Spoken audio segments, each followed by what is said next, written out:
우리 아버지 하나님의 거룩한 성도 여러분, 평안하십니까?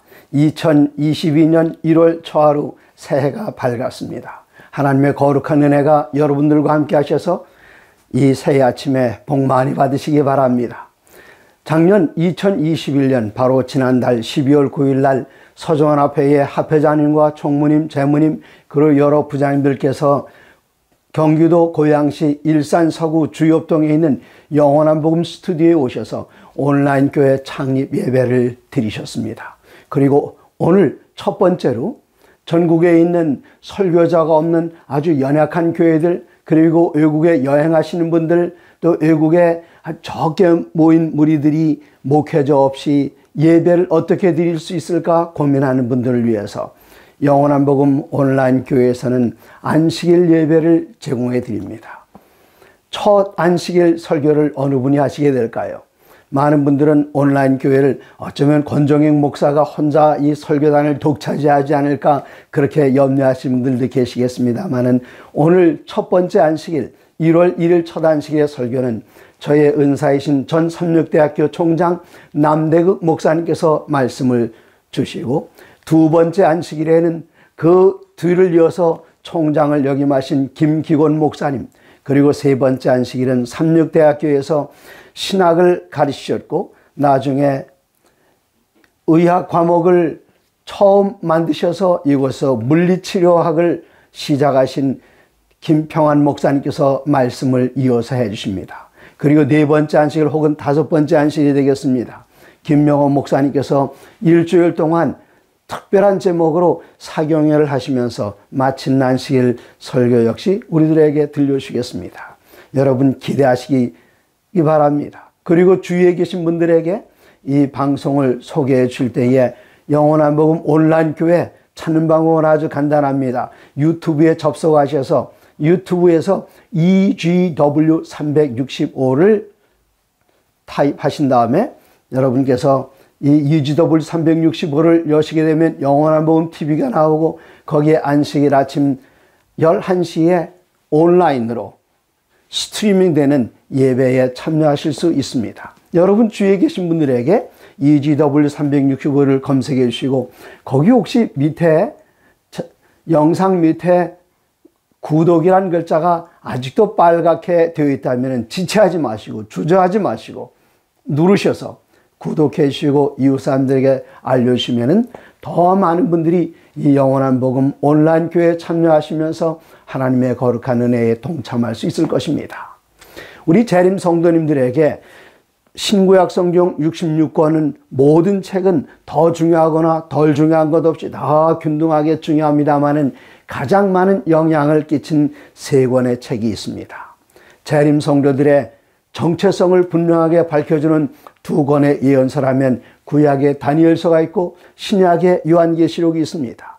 그리고 또 한 권의 귀중한 책, 재림 성도들에게 영향을 많이 끼친 책이 있다면 우리 예수님의 성소봉사, 특별히 하늘 지성소 봉사에 대해서 잘 풀어 설명하고 있는 한 권의 책이 있는데 그것은 히브리서입니다.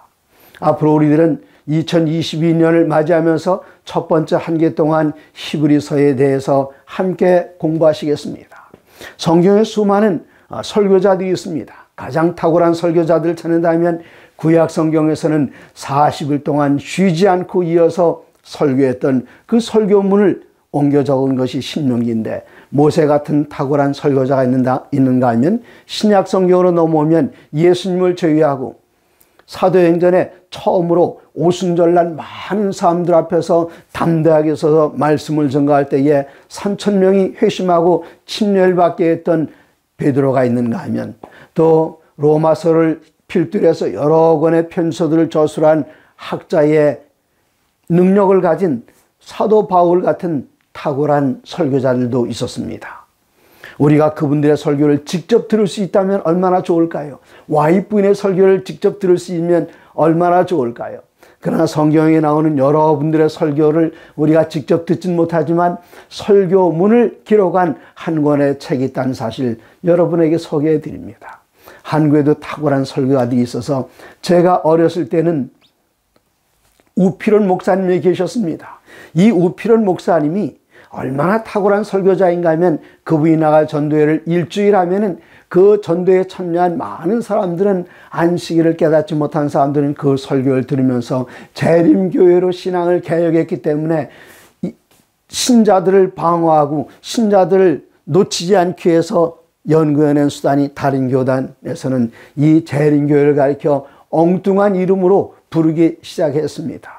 우필원 목사님의 설교, 육성 설교가 남아있는 것 없습니다. 제가 며칠 전에 1993년에 어느 장막 집회에 설교하셨던 신기원 목사님 설교를 들으면서 감동을 받았습니다.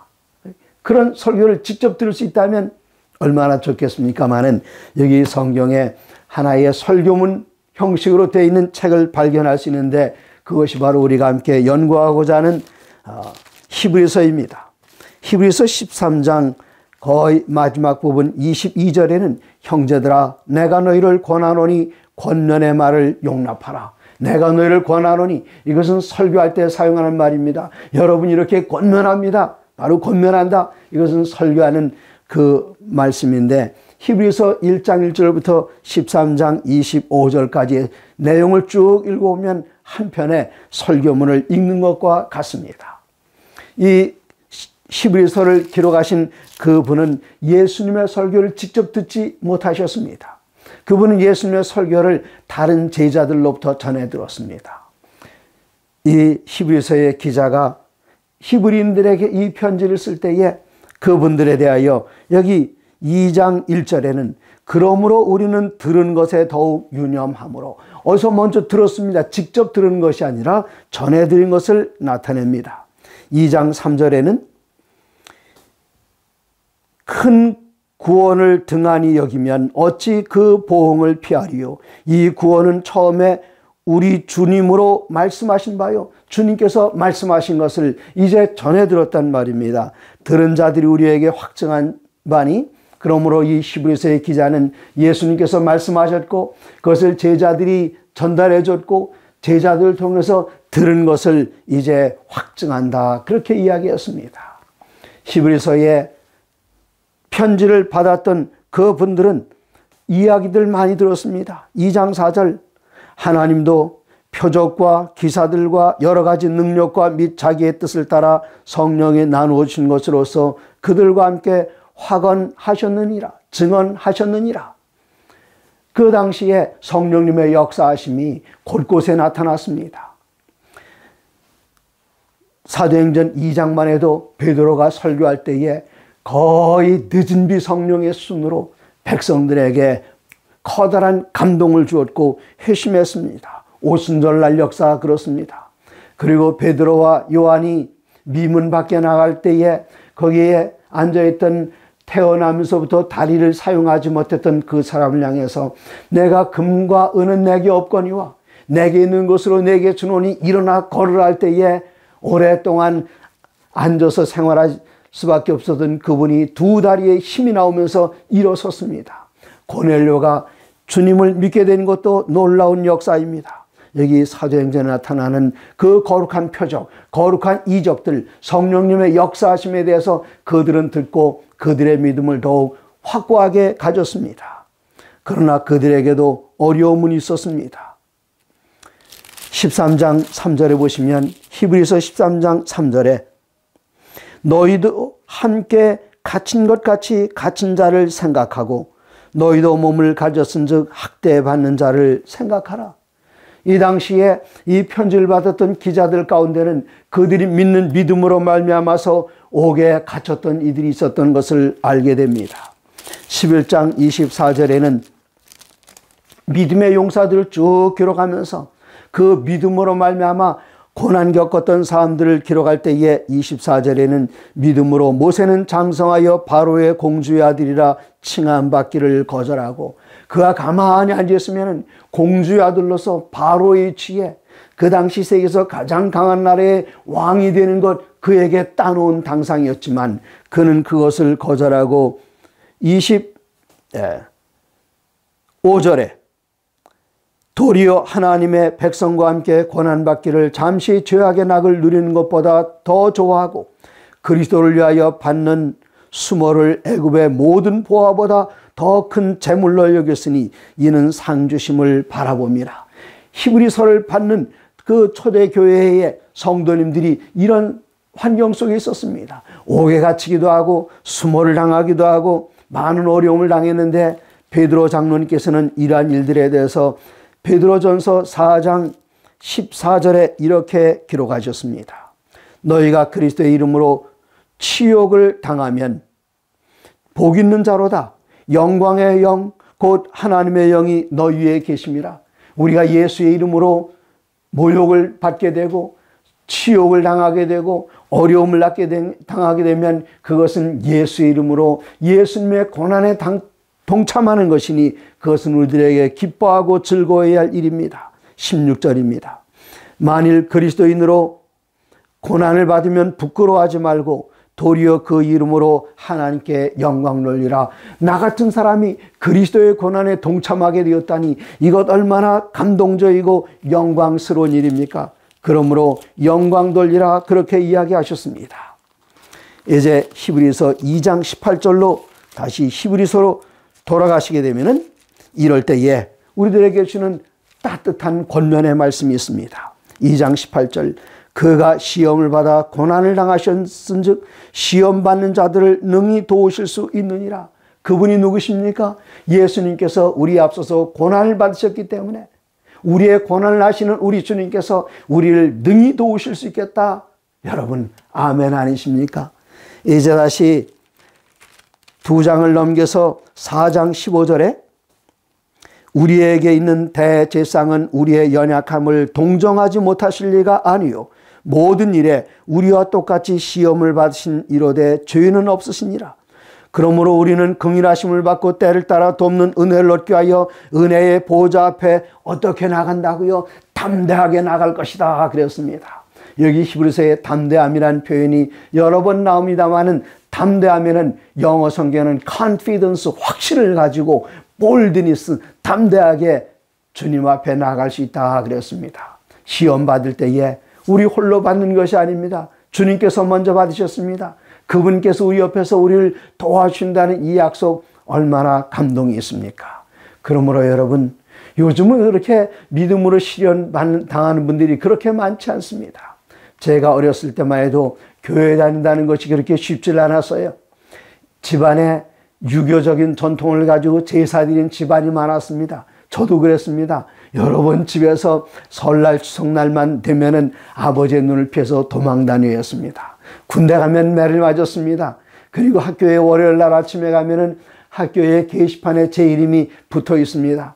2학년 6반 권정행 등교정지 처분. 이러한 일들이 있을 때에 상당히 어려웠고 힘들었지만 이러한 말씀으로 이뤄봤습니다. 우리 주님께서 먼저 고난을 당하셨으니 고난받는 사람들을 능히 도울 수 있다고 말씀하셨습니다. 구약 성경에도 이렇게 고난 가운데 있던 경험을 가진 사람인데 열왕기상 19장에 보면은 엘리야의 이야기를 읽을 수 있습니다. 엘리야 열왕기상 18장에 얼마나 감동적인 싸움이 있었습니까? 저 산 꼭대기에서 지금 바알 신의 선자들과 아세라 신의 선자들과 그리고 여기에 850대 1로 홀로 당당하게 서 있는 갈멜산 위에 엘리야를 상상해 보십시오. 그가 850명의 우상을 섬기는 선자들을 다 도륙했습니다.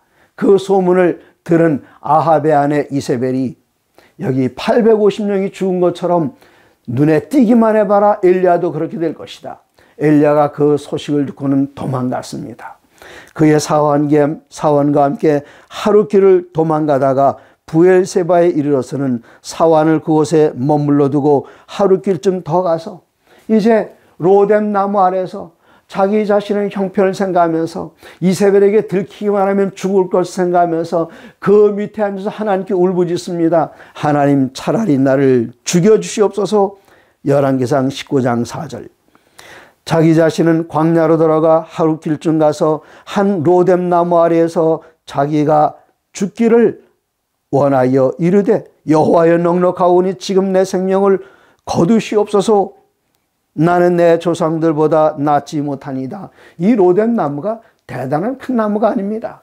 제 키가 1.7m입니다. 로뎀 나무는 2m에서 3m, 저보다 약간 크거나 뭐 한 1m 정도 더 자라나는 그런 나무인데, 이것을 영어로는 이 나무를 white broom이라고 말합니다. 하얀 빗자루, 흰 빗자루, 그런 뜻일까요? 우리나라는 빗자루를 쌀이나무로 만들었지요. 그래서 쌀이나무 같이 엉성한 것들이 한 2, 3m 자라는 것이 로뎀 나무입니다. 그늘이 제대로 있지도 않습니다. 그곳에 앉아서 더위를 몸은 뜨거웠겠지만 마음은 추웠습니다. 하나님, 내 생명을 거두어 주시옵소서. 그리고 그가 잠들었을 때에 하나님께서는 이런 엘리야를 그냥 내버려 두지 아니하십니다. 5절입니다. 로뎀 나무 아래에 누워 자더니 천사가 그를 어루만지며 그에게 이르되 일어나서 먹으라 하는지라. 자, 엘리야 일어나! 이렇게 소리지르며 깨우는 것이 아니라 어루만졌다 그랬어요. 쓰다듬으면서 엘리야야 많이 힘들지? 자, 일어나서 먹으라. 하나님께서는 천사를 보내셔서 그를 위하여 음식을 준비해 주셨습니다. 그가 일어나 본즉 6절에 머리맡에 숯불에 구운 떡, 아주 따끈따끈한 떡, 네, 따끈따끈한, 우리가 어머니들이 그런 이야기 하잖아요. 오랜만에 저희 고모님을 만나면 하신 말씀이 따뜻한 밥 한 끼 해주는 것, 뭐 그런 얘기하는 것처럼 여기 그냥 차가운 떡이 아니라 숯불에 구운 떡, 좀 말랑말랑한 떡입니다. 그리고 물 한 병을 준비해 놓고 기다렸습니다. 그리고는 먹고 마시고 그 다음에 또 피곤해서 잠이 들어서 누웠는데 7절에 보니까 여호와의 천사가 또다시 와서 어루만지며, 흔들어 깨우는 것이 아니라 어루만지며 일어나 먹으라. 내가 갈 길을 다 가지 못할까 하노라 하는지라. 8절에 보면 이에 일어나 먹고 마시고 그 음식물에 힘을 의지하여 40야를 가서 하나님의 산 호렙에 이르니라. 와우. 네? 지금 일어나서 먹고, 그 다음에 또 한 번 먹고, 2번 먹었는데, 그 먹은 것을 가지고 40주 40야를 그 다음에 먹었다는 기록이 없어요. 이 음식 먹은 힘으로 40일 동안을 밤낮으로 걸어갔다. 그런데 여기 부엘세바에서 호렙산까지는 오늘날 키로수로 350km, 약 열흘이면 넉넉히 갈 수 있는데 40일 걸렸습니다. 그는 가다가 엎드려 기도하고 또다시 가다가 기도하고 또다시 기도하면서 이 40일 동안 금식하면서 기도하면서 호렙산에 이르렀습니다. 그때 하나님께서는 여기 지친 선자 엘리야에게 당신 자신을 나타내 보여주십니다. 엘리야야 일어나라. 동굴 앞으로 나와서 서라. 그리고 하나님께서 당신의 그 음성을 들려주시는데 그때 광풍이 불었습니다. 광풍이 얼마나 컸는지 여기 11절에 보시면은 여호와 앞에 크고 강한 바람이 산을 가르고 바위를 부수나 미국에 살 때 보면은 이 토네이도라는 게 옵니다. 우리말은 돌풍이죠. 이 돌풍에 자동차도 올라갑니다. 때로는 집도, 엉성한 집들은 막 올라가다 탁 떨어집니다. 이런 돌풍이 바위 덩어리를 부수는, 그런데 하나님께서 거기 계시지 않았어요. 하나님 우리들 깜짝깜짝 놀라게 하시는 분이 결코 아니십니다. 그 다음에는 바람 위에 지진이 왔습니다. 땅이 쩍쩍 갈라지고 그 밑으로 뭐 돌들이 빠지고 나무들이 빠지는데 거기에 여호와가 계시지 않으셨습니다. 그 다음에 바람이 지나가고 그 다음에 이 광풍이 지진이 지나가고 그 다음에는 불이 일어나서 불이 났지만 그 가운데도 하나님은 계시지 않으시고 그 다음에 12절에 보니 또 지진 후에 불이 있으나 불 가운데도 여호와께서 계시지 아니하더니 불 후에 세미한 소리가 있는지라. 하나님께서는 야 엘리야 이렇게 소리 질러서 깜짝깜짝 놀라게 하신 분이 아니라 아주 세미한 음성으로 엘리야야 내가 어찌하여 여기 있느냐, 일어나라, 아직도 내게는 일이 남았다. 하나님께서는 이렇게 지치고 피곤한 사람, 핍박받는 사람들에게 가까이 오셔서 힘을 주시고, 힘을 줄 때 윽박지르면서 주시고 막 푸시하는 것이 아니라 이렇게 조용히 세미한 음성으로 마셔라, 먹어라, 일어나라, 그리고 가라. 그리고 그에게 세 사람을 특별히 임명하라는 그 이야기가 나옵니다. 너의 후계자 엘리사를 임명해라. 그리고 이스라엘의 왕에게 기름을 부어서 왕을 삼으라. 그리고 아람 왕에게 기름을 부어서 왕을 삼으라. 그런 특별한 명령을 주고 하나님께서는 이 엘리야에게 힘을 주시고 떠나셨습니다. 이제 다시 히브리서로 돌아가면은 히브리서 3장 11절입니다. 히브리서 3장 11절에 그러나 이런 어려움 가운데 혹시 낙심에 떨어져 나간 사람들이 있어요. 이런 사람들을 위한 권면의 말씀을 잊지 않으셨습니다. 히브리서 3장 12절에 형제들아 너희는 삼가 혹 너희 중에 누가 믿지 아니하는 악한 마음을 품고 살아계신 하나님에게서 떨어질까 조심하라. 그렇게 말씀하셨습니다. 그리고 말씀하시기를 이렇게 형제들을 권면할 때는 해를 넘기지 마라. 3장 13절입니다. 오직 오늘이라 일컫는 동안에 매일 피차 권면하여 너희 중에 누구든지 죄의 유혹으로 완고하게 되지 않도록 하라. 우리에게 권면받을 형제가 있습니까? 우리가 가서 도와줘야 할 형제가 있습니까? 믿음을 굳세게 해야 할 형제가 있습니까? 그러면 내일 미루지 마십시오. 지금 당장 전화하시고 지금 당장 방문하시고 지금 당장 쫓아가서 그를 위로하시고 강하게 하시는데 히브리서 3장 13절 언제 하라 그랬습니까? 오직 오늘이라 일컫는 동안에 매일 한 번만 가서는 안 됩니다. 네, 오늘 가서 안 되면 또 가야 되고 매일같이 가서 권면하라고 피차 권면하여 누구든지 죄의 유혹으로 완고하게 되지 않게 하라 그렇게 말씀하셨습니다. 얼마나 감동적이고 우리들을 얼마나 사랑하는 말씀입니까? 근데 10장에 있는 말씀으로 이제는 우리들이 돌아가 봅니다. 이 10장 22절부터 25절까지 보시면 이런 말씀이 있습니다. 우리가 마음의 뿌림을 받아 악한 양심으로부터 벗어나고 몸을 맑은 물로 씻음을 받았으니 참마음과 온전한 믿음으로 하나님께 나아가자. 또 이 약속하신 이는 믿으시니 그분은 믿음직스러우신 분이십니다. 우리가 믿는 도리의 소망을 움직이지 말며 굳게 잡고 서로 돌아보아 사랑과 선행을 격려하며 모이기를 피하는 어떤 사람들의 습관과 같이 하지 말고 오직 권하여 그날이 가까움을 볼수록 더욱 그리하자. 지금 온 세상을 팬데믹이 뒤덮고 있습니다. 팬데믹이 코로나 바이러스가 계속 변형 바이러스가 나오고 또 나오고 지금은 오미크론으로 인해서 온 세상이 두려워 떠는데 이러한 모든 게 예수 재림의 징조 아닙니까? 그날이 가까움을 우리가 이런 징조들을 통해서 보고 있습니다. 그날이 가까움을 볼수록 우리들은 어떻게 해야 되는가? 모이기를 피하는 어떤 사람들의 습관과 같이 하지 말고 요즘 교회 안 가는 것을 그렇게 크게 부담 갖지 않은 분들이 좀 계시는 것 같습니다. 국가에서도 이렇게 많이 모이지 말라고 하죠. 그래서 연세 드신 분들이 교회 가시려고 하면 자녀들이 어머니 아버지 가지 마시라고 그렇게 이야기하면 또 알았다 하고 집에 계신 분들이 혹시 계십니까?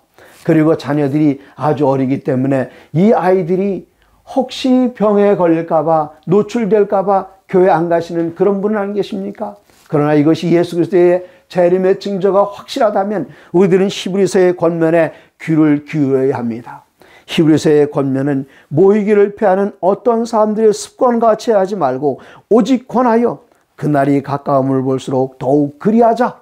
네, 다시 우리가 용기를 내어서 우리 주님께서 가까이 오심을 볼수록 우리는 더 힘을 내어서 주님 앞에 헌신하고 주님께 충성을 다하기를 결심하셔야 할 것입니다.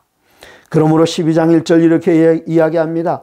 이러므로 우리에게 구름같이 둘러싼 허다한 증인들이 있으니 모든 무거운 것과 얽매이기 쉬운 죄를 벗어버리고 인내로서 우리 앞에 당한 경주를 경주하며 믿음의 주요 또 온전하게 하시는 이인 예수를 바라보자. 지금 온 우주가 우리를 바라보고 내려다보고 있습니다. 우리가 지금 믿음의 경주를 하고 있는데 달리기를 하고 있는데 정말 제대로 잘 싸우고 있는지 잘 달리고 있는지 온 우주가 마치 저 스탠드에 서서 밑에 경기장에서 경기하는 선수들을 내려다보는 것처럼 온 우주의 거민들이 그리고 천사들이 우리를 응원하고 있습니다. 그러므로 우리들은 믿음이 더 연약해서 뒤로 물러갈 사람들이 아니라 만물의 마지막이 가까운 이때에 이 히브리서의 권면을 읽으면서 그날이 가까움을 볼수록 더욱 열심히 모이고 기도하고 믿음으로 이러한 모든 난관들을 헤쳐나가야 하는데, 혹시 코로나 바이러스 때문에 염려하신 분이 있다면 이 한 말씀을 기억하시기 바랍니다. 출애굽기 15장 26절입니다. 여러 번 제가 이 출애굽기 15장 26절의 말씀으로 설교를 해왔습니다. 출애굽기 15장 26절에는 이르시되 너희가 너희 하나님 나 여호와의 말을 들어 순종하고 내가 보기에 의를 행하며 내 계명에 귀를 기울이며 내 모든 규례를 지키면 내가 애굽 사람에게 내린 모든 질병 중 하나도 너희에게 내리지 아니하리니 나는 너희를 치료하는 여호와임이니라.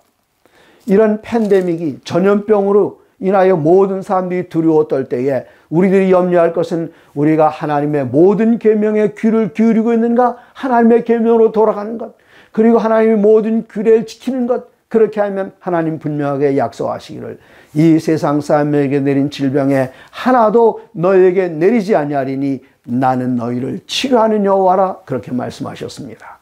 그러므로 최선의 방역 방법은 무엇입니까? 하나님의 계명으로 돌아가는 것입니다. 최선의 방역 방법은 무엇입니까? 하나님께서 성경과 예언의 세력 기록해 놓으신 그 모든 규례를 따라 살 때에 우리들의 건강은 하나님께서 책임지신다는 사실을 분명하게 깨닫고, 이러할 때에 믿음의 주요 온전케 하시는 우리 주님을 바라보면서 앞으로 전진해 나갈 때에, 믿음 안에 굳게 설 때에 하늘에서 우리를 내려다보면서 구경하고 있는 모든 천사들이 우리들에게 힘찬 용기의 박수를 보내게 될 것입니다. 여기 10장 37절에는 이런 귀중한 약속의 말씀이 있습니다. 잠시 잠깐 오면 오실 이가 오시리니 지체하지 아니하시리라.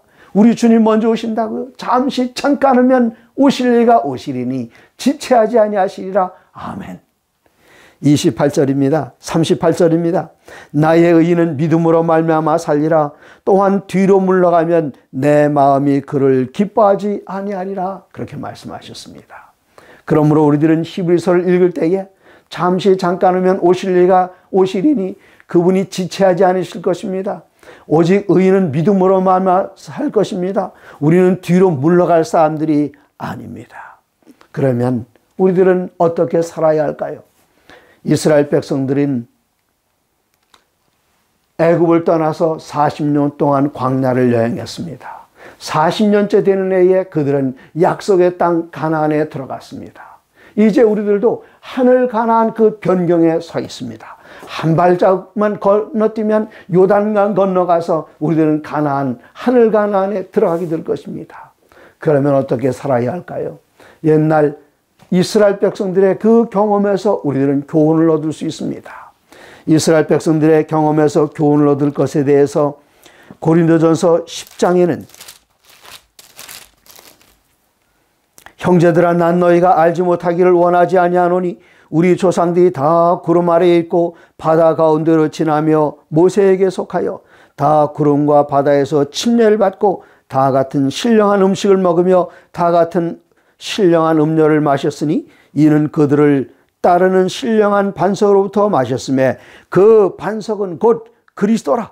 그러나 그들의 다수를 하나님이 기뻐하지 아니하셨으므로 그들이 광야에서 멸망을 받았느니라. 이러한 일은 우리의 본보기가 되어 우리로 하여금 그들이 악을 즐겨한 것 같이 즐겨하는 자가 되지 않게 함이라. 그러면서 그들 가운데 가나안 땅에 들어가기 바로 직전에 지었던 그 몇몇 가지 죄들을 언급하고 있습니다. 그 죄는 어떤 죄였습니까? 8절에 보니까 7절 그들 가운데 어떤 사람들 같이 너희는 우상 숭배하는 자가 되지 말라. 기록된 바 백성이 앉아서 먹고 마시며 일어나서 뛰논다 함과 같으니라. 그들 중에 어떤 사람은 음행하다가 하루에 2만 3천 명이 죽었다 그랬습니다. 이 이야기를 우리들은 어디서 읽을 수 있지요? 민수기 25장에서 읽을 수 있습니다. 이스라엘 백성들이 가나안 땅에 들어가기 바로 직전에 지은 그들의 마지막 죄는 어떤 죄였습니까? 그리고 그 앞의 죄는 무엇이었습니까? 그리고 그 앞에 죄는 무엇입니까? 이때가 언제였는가? 우리들은 민수기를 잠깐 살펴보시겠습니다. 민수기 20장 1절입니다. 첫째 달에 이스라엘 자손 곧 온 회중이 신광야에 이르러 그랬는데, 첫째 달은 언제의 첫째 달인가 하면은 40년 동안 광야를 여행하고 이제 마지막 해 40년째 되는 그 해에 이스라엘 백성은 가나안에 들어가는데 바로 그 해 첫째 달입니다. 이때 백성들은 물을 얻지 못해서 하나님 앞에 불평했습니다. 이때 모세가 하나님께 부릴 때에 하나님께서는 반석을 명하여 물을 내라. 이때 모세는 반석을 2번 내리쳤습니다. 이 모세는 여호수아와 갈렙과 함께 가나안 땅에 들어갈 수 있는 인물이었는데, 그때 백성들이 물로 말미암아 불평할 때에 반석을 2번 친 그것으로 인해서 약속의 땅에 들어가지 못했습니다. 이 끔찍한 사건, 백성들이 물로 말미암아 불평할 때였습니다. 하나님께서는 남은 자손들에게 이 8가지 건강원칙, 그 가운데 하나는 깨끗한 물이었습니다. 그런데 우리들은 그 물로 만족하지 못하고 교회에는 물 대신 지금 차를 마시거나 커피를 마시거나 그런 분들이 참 많이 계시지 않습니까? 왜 주님께서 주신 그 물로 인하여 만족하지 않고, 이 차나 커피에는 카페인의 함량이 아주 높기 때문에 예언의 신을 통해서 우리들에게 금지된 것으로 말씀하셨습니다. 혹시 거기에 양리작용을 필요로 하신다면 커피 마실 수 있지만, 우리가 특별히 양리작용의 효과를 원하는 것이 아닌 경우에는 커피, 이런 음료를 우리 몸속에 넣지 말라고 선자를 통해서 말씀해 주셨습니다. 물로 말미암아 다퉜던 그 일로 인하여 모세는 약속의 땅을 바로 눈앞에 두고 들어가지 못했습니다. 그 다음은 21장입니다. 21장에 보시면은 놋뱀으로 인해서 백성들이 고난당한 일이 있었는데, 그 놋뱀, 여기 21장 5절에 보시면 백성이 하나님과 모세를 향하여 원망하되 어찌하여 우리를 애굽에서 인도하여 내어 이 광야에서 죽게 하는가? 이곳에는 먹을 것도 없고 물도 없도다. 우리가 마음이 이 하찮은 식물을 싫어하노라. 그들이 하찮은 식물이라고 했던 것이 무슨 식물이었습니까? 하나님께서 매일같이 내리신 만나였습니다. 이 만나를 하찮은 식물 취급하다니요. 그때 하나님께서는 불뱀을 허락하셨습니다. 그리고 많은 사람들이 불뱀으로 인해서 죽임을 당했습니다. 하나님께서 이 마지막 시대에 우리들에게 주신 그 식물은 어떤 식물입니까? 다시 에덴으로 돌아간 식물. 이 성경에는 음식물이 2가지가 있는데, 하나는 허락된 음식입니다. 노아 홍수 후에 하나님께서는 잠정적으로 육식 가운데 정결한 동물들 가운데서는 취할 것을 허락해 주셨지만, 창세기 1장에 보면 하나님께서는 음식을 창조하셨습니다. 여기 창세기 1장에 나오는 창조의 언어를 보면 매일같이 있었던 창조의 언어들이 있죠. 저녁이 되면 아침이 되니 몇째 날이니라 그렇게 말씀하셨고, 또 다른 것들은 하나님께서 낮과 밤을 가르시고 그 다음에 물과 물을 나누시고 이렇게 나누는 것, 창조의 용어입니다. 그리고 하나님께서는 창조하실 때마다 보시기에 좋았더라, 심히 좋았더라 그렇게 말씀하셨습니다. 또 다른 창조의 언어 하나는 그대로 되니라인데, 창세기 1장 29절에 보시면 하나님이 이르시되 내가 온 지면에 씨 맺는 모든 채소와 씨 가진 열매 맺는 모든 나무를 너희에게 주노니 너희의 먹을거리가 되리라. 우리들에게 먹을 음식을 따로 창조해 주셨습니다. 그리고 30절에 보시면은 마지막 부분에 내가 모든 풀을 먹을거리로 주노라 하시니 그대로 되니라. 하나님께서는 빛이 있으라 그대로 되었고, 그리고 물이 궁창 위의 물과 궁창 아래의 물로 나뉘라 할 때 그대로 되셨고, 말 창조할 때 그대로 되니라 창조의 언어인데, 너희의 먹을거리가 되리라 그대로 되니라. 그래서 그 여자의 남은 자손들을 위해서 하나님께는 특별히 선자를 통해서 분명하게 말씀하시기를 원래의 음식으로 돌아갈 것을 이야기하셨습니다. 그러므로 예언의 신은 분명하게 마지막 시대에 사는 그 여자의 남은 자손들, 재림을 기다리는 사람들의 식탁에서 마침내 육식은 사라지게 될 것이다. 그렇게 강력하게 권면하셨습니다.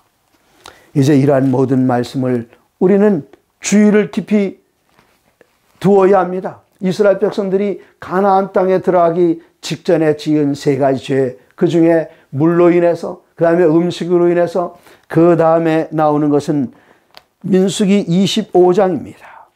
민수기 25장 그 앞에 배경을 보면 모압 왕 발락이 저 들판을 가로지르면서 요원의 불길처럼 올라오는 이스라엘 백성을 보고 두려워 떨어서 메소포타미아에서 발람을 초청해서 이 백성들을 저주하라 했는데 저주는커녕 그들에게 축복하는 것을 보고 두려워 떨고 그냥 돌려보냈습니다.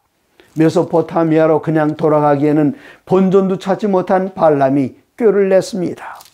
민수기 25장 1절에 모압 사람들이 그들의 신 바알볼에게 제사를 지냅니다. 여기 모압의 주신은 바알신입니다. 이 바알신은 농경신이고 태양을 섬기는 신이었고 또 이 바알신의 제사는 태양신은 풍요의 신이 다산의 신이었기 때문에 여기 바알 제단의 제상들은 남자들이 봉사하지 않고 여자들이 아주 아름답게 꾸미고 향수를 뿌리고 그리고 아주 자극적인 옷 모양을 하고 지나가는 남자들을 불러들여서 부부 사이에만 있는 그러한 행동을 하는 그것이 바로 그 바알신의 제사였습니다. 바알볼에게 제사를 지낼 때에 여기 발람은 꾀를 내서 발락에게 이야기했습니다. 이스라엘의 족장들을 부르라고요. 족장들이 그곳에 갔습니다. 가서 그들이 음행하기를 시작하더라 그랬습니다.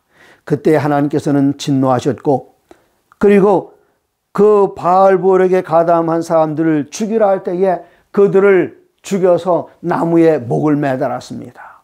그런데도 여전히 그치질 않았습니다. 그러므로 하나님께서는 여기에 전염병을 허락하셔서 많은 사람들이 죽게 되었는데 이스라엘 자손의 온 회중이 회막문에서 회개하면서 울 때에 아직도 회개하지 못한 어떤 족장 한 사람이 모압 여자를 데리고 장막으로 들어가는 것을 보고는 비나스가 여기에 거룩한 분노가 일어났습니다. 그 장막으로 곧장 들어가서 창으로 여기 남자와 여자를 꼬치로 꿰듯 남자와 여자를 꿰습니다.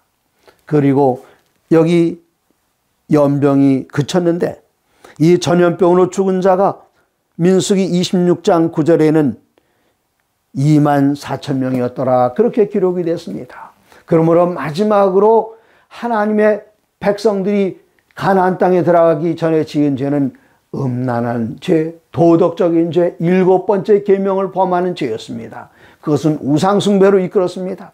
그 앞의 죄는 식물로 말미암은 죄입니다. 그러므로 우리가 흘러 떠내려가지 않기 위해서 그리고 선줄로 생각한 자는 넘어질까 조심하기 위해서 우리들은 여기 있는 권면을 기억하면서 하나님의 말씀대로 살고 죄로부터 떠나고 우리 입에서 불평을 제하고 아버지 앞에 감사의 찬양을 드리게 될 때에 하늘 아버지께서 기뻐하시고 우리를 마침내 저 영원한 하늘로 안전하게 인도하실 것입니다.